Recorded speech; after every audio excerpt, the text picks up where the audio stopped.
Lava. It ignites in my toes and slowly oozes its way up my body, bubbling, scorching, erupting. He hasn't touched me, but I can feel him, stalking, obsessing, preparing. Click goes the lock, and the hairs stand up on the back of my neck. The earthy, clean scent of him flares in my nostrils, and my stomach flips with anticipation. Paralyzed on the outside, I don't move. This can't happen again. Tell him to go away. Remind him it's over.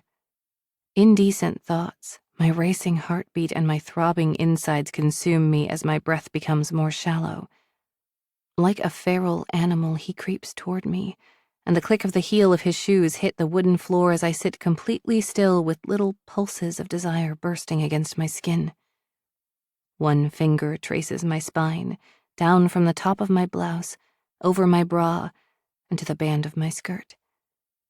Gulping, I close my eyes as my pulse increases, fighting my thirst for him against my rationale in a tug of war with myself. Don't do it. Do it. Remind him it can never be.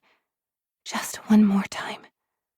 Warm breath flows on my skin as his lips brush against the curve of my neck. Hands roughly grab my hips as my chair rolls away from the desk and into his body. Lava bubbles hotter in my veins as his lips and tongue tease my ear, nibbling me, licking me, sucking me. My eyes are still closed as I swallow hard, inhale sharply, and try to figure out how to stop him. As if reading my thoughts, he growls, "Tell me you want me to leave and I'll leave." Tell him it's what's best. Words won't flow out of my mouth as his lips trace my jawline, and his hands skim the sides of my skirt and move to the insides of my thighs. A loud moan escapes and my body betrays my mind and begins to win the war, as he whispers against my cheek, "No one will be in the building for hours." Thumbs circle my inner thighs, creeping up toward my heat that's turning damper with every stroke. My body shudders from his touch. Blood is pumping through my veins. I give a simple nod.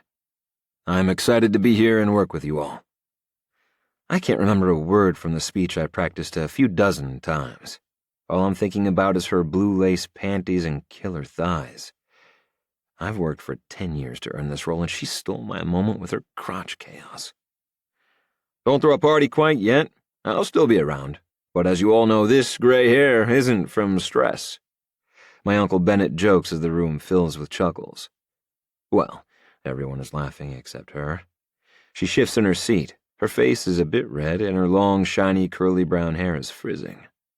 I reprimand myself as my dick pulses against my pants. My uncle continues. Noah's expertise in merger and acquisitions is going to add some new life around here. Piper, I am reassigning you to work side by side with him on these projects, and I'm going to ask that you stay back after the meeting. I jerk my head at Bennett in surprise. He did not assign her to me. Shit. Do not stare at her. Against my will, I turn my head and we leer at each other.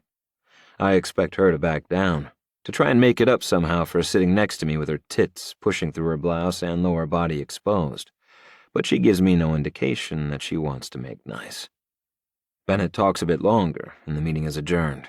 After I have personal introductions with the different managers, directors, and VPs, I turn to Piper, who's sitting still with her padfolio on her lap. Reaching out to shake her hand, I throw a dig at her. No need to stand up.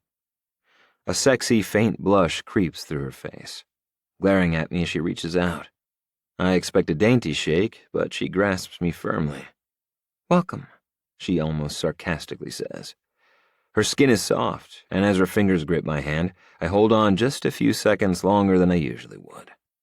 As I pull my hand back, my uncle pulls out the seat next to her. "Noah, sit down.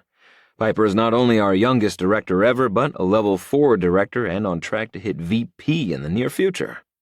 Pride gushes out of my uncle as he boasts about her accomplishments. Youngest? How old is she? She could be 24. I almost ask, but don't, knowing asking any employee's age is a no-no in today's corporate environment.